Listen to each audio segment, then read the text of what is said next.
આજના નવા લેક્ચરમાં આપણે ચર્ચા કરવા જઈ રહ્યા છીએ જેડબલી નીટ માટેના ટોપિકની, જે તમે પહેલા ચેપ્ટરની અંદર થોડું ઘણું ભણીને આવ્યા છો, પણ એક લેવલ થોડુંક ઉપર જવાની આપણે આ લેક્ચરમાં ચર્ચા કરવાની છે. આના લક્ષ્યને ઘણા બધા ટિપિકલ એમસીક્યુ બની શકે, એટલે બધા સમીકરણ તમને પ્રોપરલી આવડતા હોવા જોઈએ, તો તમને બધા એમસીક્યુ સરળ રીતના સમજી શકાશે. શું છે પ્રશ્ન? તો કે વિદ્યુત ભારિત ગોળા વડે ઉદ્ભવતું વિદ્યુત સ્થિતિમાન. વિદ્યુત ભારિત ગોળો રાખવાનો અને તેને લીધે ઉદ્ભવતું વિદ્યુત સ્થિતિમાન શોધવાનું છે. એની અંદર બે ભાગ છે, એક વિદ્યુત ભારિત નક્કર ગોળો અને એક વિદ્યુત ભારિત પોલો ગોળો. આપણે શરૂઆત કરવા જઈ રહ્યા છીએ વિદ્યુત ભારિત ગોળાકાર કવચને લીધે. ગોળાકાર કવચ એટલે સારી ભાષામાં એને આપણે પોલો ગોળો કહી શકશું. વિદ્યુત ભારિત પોલા ગોળા વડે ઉદ્ભવતું વિદ્યુત સ્થિતિમાન. હવે એની અંદર પણ પાછા ત્રણ ભાગ છે, બરાબર? તો સૌથી પહેલા ભાગની શરૂઆત કરીએ. સૌથી પહેલો ભાગ કવચની બહારના વિસ્તારે, કવચની બહારના વિસ્તારના કોઈ પણ બિંદુ પાસે વિદ્યુત સ્થિતિમાન. પછી આવશે કવચની ઉપર એટલે સપાટી પરના બિંદુ એ વિદ્યુત સ્થિતિમાન. ત્યારબાદ આવશે કવચની અંદરના ભાગમાં વિદ્યુત સ્થિતિમાન. સૌથી પહેલા આપણે શરૂઆત કરીએ કવચની બહારના વિસ્તારમાં વિદ્યુત સ્થિતિમાન. તો આપણે એક આકૃતિની અંદર એક ગોળો એટલે કે ગોળાકાર કવચ લીધી છે. મારાથી ભૂલથી ગોળો બોલાઈ જાય તો તમે સમજો કવચ છે, ગોળો નથી, નક્કર ગોળો નથી, એટલે કે ગોળો ભાગ નથી. આવું તમે વિચારી લેજો અત્યારે પૂરતું. ઓકે, તો મેં એક ગોળાકાર કવચ લીધી છે, જે ગોળાકાર કવચ ઉપર સમાન વિદ્યુત ભારનું વિતરણ કરવામાં આવેલું છે, જે વિદ્યુત ભાર q જેટલો છે. આખી ગોળાકાર કવચ ઉપર q જેટલો સમાન વિદ્યુત ભારનો વિતરણ મેં કરેલું છે. જે ગોળો મેં વિચારેલો છે કે ગોળાની ત્રિજ્યા છે કેપિટલ R, તમે સ્મોલ r પણ લઈ શકો. મેં વાત કરી છે કેપિટલ R. તો ગોળાના કેન્દ્રથી કવચની બહારના વિસ્તારમાં આવેલા કોઈ પણ બિંદુએ ઉદ્ભવતું વિદ્યુત સ્થિતિમાન શોધવા માટે આપણે ગોળાના કેન્દ્રથી એક બહારનું બિંદુ વિચારીએ. ગોળાના કેન્દ્રથી r જેટલા અંતરે, સ્મોલ r જેટલા અંતરે એક બિંદુ આવેલું છે P. તો આ P બિંદુ પાસે મારે વિદ્યુત સ્થિતિમાન શોધવાનું છે. કોને લીધે ઉદ્ભવતું બેટા? તો કે ગોળાકાર કવચને લીધે ઉદ્ભવતું. તો મારી પાસે વિદ્યુત સ્થિતિમાન શોધવાનું એક મસ્ત મજાનું ઇક્વેશન છે. તો અહીંયા લખીએ વિદ્યુત સ્થિતિમાન શોધવાનું સૂત્ર. P પાસે નું વિદ્યુત સ્થિતિમાન. ઓકે, P બિંદુ પાસેનું વિદ્યુત સ્થિતિમાન આપણે ફાઇન્ડ કરવાનું છે. બહુ easy. Delta V is equal to, સમજી શકતો સમીકરણ, delta V is equal to minus integration E dot dr. Integration E dot dr. આ ઇક્વેશન ઓલરેડી આપણે જૂની થિયરીની અંદર ઘણી બધી વાર ભણેલું છે અને અનુલક્ષીને દાખલા પણ જોઈ લીધા, બરાબર? એટલે આ ગોખાઈ ગયું, હવે એમાં કઈ વાંધો ન આવે. મારો પ્રશ્ન એવો છે કે સાહેબ અહીંયા ડેલ્ટા V છે. હું એક બાબત બહુ ક્લિયર ને કટ સમજાવીશ. આ લેક્ચરમાં બધી બાબત હું બહુ ડિટેલમાં સમજાવીશ. આના પછીના વિડિયોમાં હું એમ બોલીશ કે સાહેબ મેં આગલા વિડિયોમાં સમજાવ્યું હતું એ પ્રમાણે. એટલે જો આ વિડિયો પ્રોપર ન જોયો હોય તો આ પછીના વિડિયોમાં કઈ ટપોટ નહીં પડે. એટલે પહેલા આ વસ્તુ વ્યવસ્થિત સમજજો. અહીંયા ડેલ્ટા V છે. હવે ડેલ્ટા V ને મારે ડિસ્ક્રાઇબ કરવું હોય ને તો વિદ્યુત સ્થિતિમાનનો તફાવત થાય. વિદ્યુત સ્થિતિમાનનો તફાવત હોય નહીં, હંમેશા બે બિંદુ વચ્ચે લઈ શકાય. પોતાનો એકલાનો વિદ્યુત સ્થિતિમાન કહેવાય અને ડેલ્ટા V નો મતલબ વિદ્યુત સ્થિતિમાનનો તફાવત કહેવાય. એટલે તમારી પાસે હું સમજાવતો હોય તો એને એમ કહેવાય કે અંતિમ વિદ્યુત સ્થિતિમાન અથવા તો અંતિમ બિંદુનું વિદ્યુત સ્થિતિમાન માઈનસ પ્રારંભિક બિંદુનું વિદ્યુત સ્થિતિમાન. તો અહીંયા મારી પાસે બિંદુ તો એક જ છે. તો મારે ખરેખર ડેલ્ટા V ફાઇન્ડ કરવું હોય તો મારે બે બિંદુ લેવા પડે. મારો પ્રશ્ન શું છે? P પાસે સ્થિતિમાન શોધવાનું છે. સમીકરણ શું છે? ડેલ્ટા V વાળું. તો ડેલ્ટા V એટલે બે બિંદુના સ્થિતિમાન હોવા જોઈએ.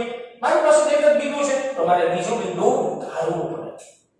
હવે મનમાં પ્રશ્ન થાય, ઘણા બધા પ્રશ્નો થાય. જેમ કે પ્રશ્નો હું સમજાવતો જાઉં. જેમ કે સાહેબ એક બિંદુ તો 12 છે એટલે મારે એક બિંદુની ચિંતા નથી.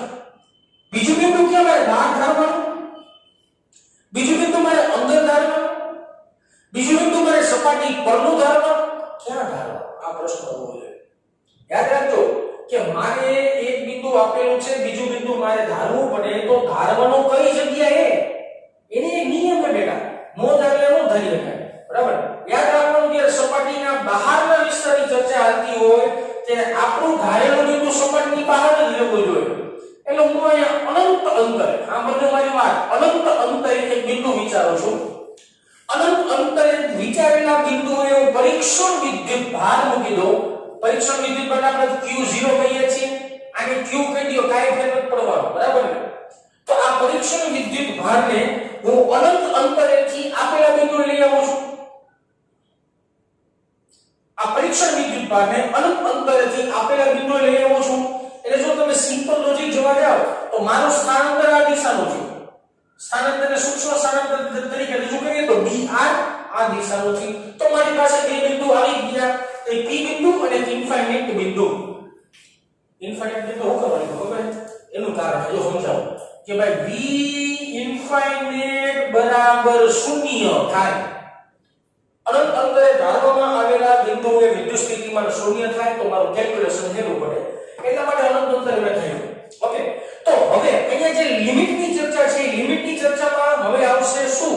તો કે મારે કોઈ એક પરીક્ષણ વિદ્યુત ભારને અનંત અંતરેથી p બિંદુએ લઈ આવવો છે. તો અંતિમ બિંદુ જો p એટલે vp v ઇન્ફાઇનાઇટ લખવું પડે. ખબર પડે? અંતિમ માઈનસ પ્રારંભિક. મારે ઇન્ફાઇનાઇટ થી p એ લઈ આવવું છે તો p બિંદુ અંતિમ છે. બરાબર? ઓકે, ઇઝ ઇક્વલ ટુ ની નિશાની માઈનસ m નો ઇન્ટિગ્રેશન ક્યાંથી કેમ? તો કે અનંત અંતરેથી મારે p બિંદુએ લઈ જવાની વાત છે. હવે આ e એટલે શું? તો કે p બિંદુ પાસેનું વિદ્યુત ક્ષેત્ર. તો વિદ્યાર્થી મિત્રો, ગાઉસના નિયમ પરથી યાદ કરો, પેલું ચેપ્ટર ની છેલ્લી 4-5 થિયરીઓ, બરાબર ને? જો કે છેલ્લી 2 થિયરીમાં જ આવી જાય છે. બરાબર? તો p બિંદુ પાસેનું વિદ્યુત ક્ષેત્ર મને યાદ હોવું જોઈએ. p બિંદુ પાસેનું વિદ્યુત ક્ષેત્ર હોય E is equal to KQ by R. હું વિદ્યુત ક્ષેત્ર હતું KQ by R જેટલું વિદ્યુત ક્ષેત્ર હતું. તો એ E ની જગ્યાએ હું કિંમત મૂકી શકશું, પણ મારે પહેલા તો સદિશ કાઢ નાખવું પડે. તો cos θ આવે તો x ને વધારીએ E dr cos θ એટલે હું તો કે E અને R વચ્ચેનો કોણ. આકૃતિ જોઈને તમે વિચારજો શું જવાબ આવે છે અને પછી વિડિયો પ્લે કરજો, એમ ન કરતા. અને તમારો જવાબ 1001% તમે જે મનમાં જવાબ વિચારશો ને એ 1001% 180 જ આવતો હોય છે, પણ એ આવશે નહીં. આવે 0 ડિગ્રી. હું લખી નાખું 0 ડિગ્રી આવે, પણ કેવી રીતના આવે? પ્રશ્ન એવો થાય. તો મારે કોઈ પરીક્ષણ વિદ્યુત ભારને ઇન્ફાઇનાઇટ થી p બિંદુએ લઈ આવવો છે તો સ્થાનાંતર આ દિશાનું થયું, dr આ દિશાનું આવ્યું. આ વિદ્યુત ભારને લીધે આ બિંદુએ ઉદ્ભવતું વિદ્યુત ક્ષેત્ર, આ બિંદુએ ઉદ્ભવતું વિદ્યુત ક્ષેત્ર આ દિશાનું થાય, dr થી વિરુદ્ધ દિશાનું, સામેની દિશાનું થાય. પણ આ વિદ્યુત ભારને મારે અચળ વેગથી લઈ આવવાનું છે, એટલે મારે બાહ્ય બળ લગાડવું પડે. એટલે બાહ્ય બળને લીધે ઉદ્ભવતું વિદ્યુત ક્ષેત્ર આવે, બાહ્ય બળ લગાડવું પડે તો બાહ્ય બળની દિશા આવશે સ્થાનાંતરની દિશામાં. તો બંને વચ્ચેનો જે ખૂણો થીટા બને ને 0 ડિગ્રી બને. અહીંયા બધાય કન્ફ્યુઝ થશે. કન્ફ્યુઝ થવાનો ટોપિક જ આ જગ્યાએ આવે. હજી એક વાર આખી વાતને ડિટેલ્સમાં સમજાવું કે હું શું બોલું છું. મેં જે પરીક્ષણ વિદ્યુત ભાર મૂક્યો અનંત અંતરે, તે વિદ્યુત ભારને મારે p બિંદુ લઈ આવવાનો છે તો સ્થાનાંતર સ્વાભાવિક આ દિશામાં આવ્યું, dr ની દિશા હતી.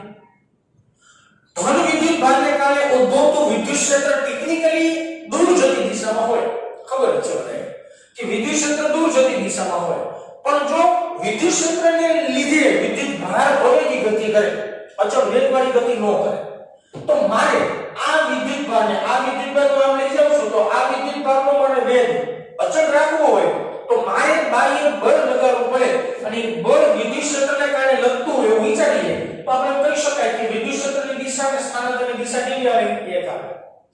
કારણ કે આ ધન વિદ્યુત ભારને કારણે ઉદ્ભવતું વિદ્યુત ક્ષેત્ર આમ છે. વિદ્યુત ક્ષેત્ર કોને લીધે ઉદ્ભવે છે? ધન વિદ્યુત ભારને કારણે લાગે છે. આને સંપૂર્ણ કરવું પડે, આ દિશામાં લગાડવું પડે. આને કહેવાય એક્સટર્નલ ફોર્સ. એક્સટર્નલ ફોર્સ પછી ખબર પડે ને બેટા. આમાં મારે આખી લાંબી વાત કરવી હોય તો લાંબી વાત આવી કઈ થાય. ધ્યાન આપો, સમજાવો. V infinite to p Wext by q0 આ ઇક્વેશન હતું મારી પાસે બરાબર હવે w એટલે શું થાય તો કે બળ ગુણ્યા સ્થાનાંતર તો બળની દિશા જે થાય ને એ દિશામાં સ્થાનાંતર થવું જોઈએ બરાબર તો બેની દિશા શું થાય બે વચ્ચેનો ખૂણો શું થાય 0 ડિગ્રી નો થાય આ સિમ્પલ લોજિક માં સમજી શકે તો આ થીટાની કિંમત આવશે ને એ થીટાની કિંમત શું મૂકવી પડશે 0 મૂકવી પડશે બરાબર આ પૂછી નાખીએ થીટાની કિંમત આવી આપણી પાસે 0 હવે આપણે બધી કિંમત મૂકવાની છે Vp - 0 ઇન્ફાઇનાઇટ અંદર વિદ્યુત સ્થિતિમાન 0 હોય is equal to minus સંકલન ઇન્ફાઇનાઇટ ટુ p ની જગ્યાએ વેલ્યુશન મૂકશો k q r into dr cos ની વેલ્યુ 1 થાય જે લખતો નથી અચળ પદને સંકલનની બહાર કાઢી લઈએ અચળ પદને સંકલનની બહાર કાઢીએ તો અહીંયા વધ્યું Vp બરાબર - k q એમનો રાખીએ એટલે મારી પાસે સંકલન ઇન્ફાઇનાઇટ ટુ p બિંદુનું અંતર કેટલું છે આ જેટલું તો આ લખી શકાય r અને અહીંયા વધશે 1/r dr તો હવે મારે ફાઇનલી શું સંકલન કરવું પડે 1/r નું સંકલન કરવું પડે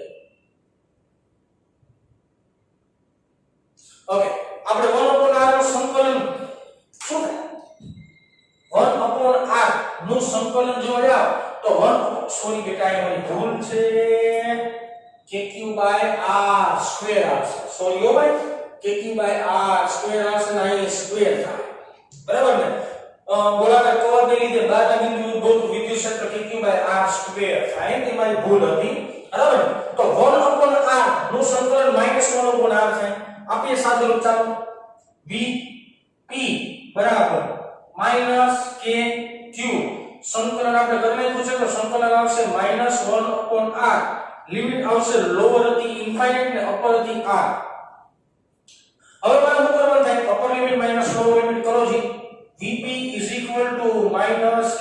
q બ્રેકેટ ની અંદર અપર લિમિટ -1/r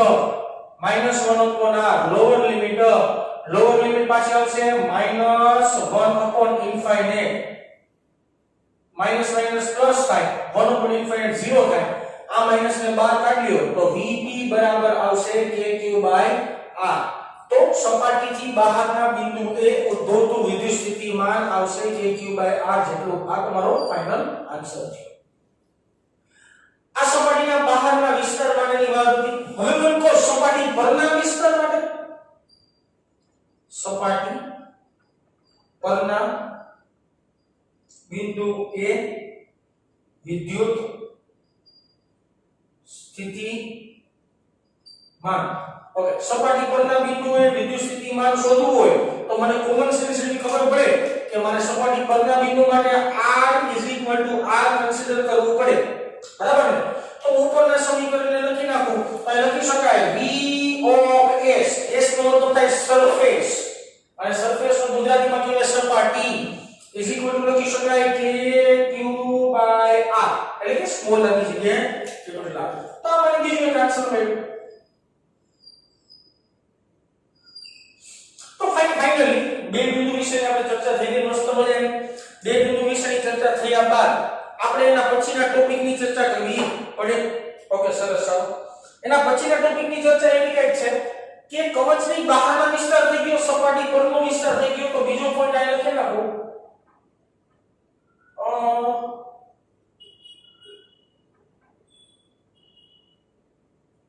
કવચની અંદરના વિસ્તાર માટે અથવા તો કવચની અંદરના વિસ્તાર વિદ્યુત સ્થિતિમાન બરાબર ને આ એક પોઈન્ટ પૂરો થયો બીજો પોઈન્ટ જો કે આને બે નંબર તમે કહી શકો અને 3 નંબર કેવું પડે ઓકે આ બે નંબરનો ટોપિક છે 3 નંબરનો ટોપિક છે અંદરના વિસ્તાર માટે ઓકે સરસ તો આપણે બાજુમાં જે પેટર્ન ફોલો કરી છે એવી જ કંઈક પેટર્ન આપણે બનાવીએ કે ગોળાકાર કવચ એક આપેલો છે જેની ત્રિજ્યા r છે અને કવચ પરનો કુલ વિદ્યુતભાર આપણે q ધારેલો છે આ કવચ પરનો કુલ વિદ્યુતભાર કેપિટલ q છે કવચની અંદરના વિસ્તારમાં કોઈ બિંદુ ધારી લઈએ અંદરના વિસ્તારમાં બિંદુ છે તે બિંદુનું આપણે નામ આપી દીધું ધારો કે p કન્ફ્યુઝ ન થતા બેટા અહીંયા બહારનું બિંદુ p હતું અહીંયા અંદરનું બિંદુ p છે બરાબર ને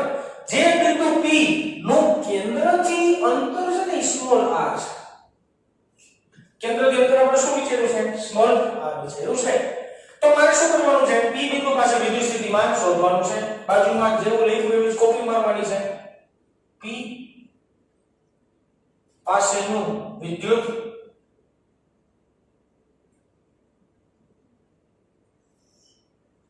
p પાસેનું વિદ્યુત સ્થિતિમાન હવે મને વાત સમજાવો ઇક્વેશન તો એક જ છે હું ઇક્વેશન લખી નાખવાનો છું ડેલ્ટા v બરાબર માઈનસ ઇન્ટિગ્રેશન ક્યાંથી કઈ નથી ખબર પડે બરાબર ને e સદિશ dr સદિશ આ સમીકરણ છે બે પ્રશ્નો થયા ડેલ્ટા v છે ડેલ્ટા v છે નો મતલબ એવો થયો મારે વિદ્યુત સ્થિતિમાનનો તફાવત કન્સિડર કરવાનો છે જો વિદ્યુત સ્થિતિમાનનો મારે તફાવત કન્સિડર કરવાનો થાય તો એનો મતલબ એવો થયો બિંદુ ધારવું પડે હવે બિંદુ ક્યાં ધારવું આ તો સપાટીની અંદરની વાત છે બહારની વાત હતી તો બિંદુ બહારનું ધાર્યું જે સપાટી અંદરની વાત હોય ત્યારે તમે બિંદુ લગભગ સપાટી પરનો વિચારી શકો આ બિંદુ વિચારી શકો તો બીજું બિંદુ છે આ બિંદુ પરનો વિદ્યુત સ્થિતિમાન મને ખબર છે Vs kq/r જેટલું થાય કેટલું થાય kq/r જેટલું થાય તો બંને બિંદુ વચ્ચેનો વિદ્યુત સ્થિતિમાનનો તફાવત વિચારી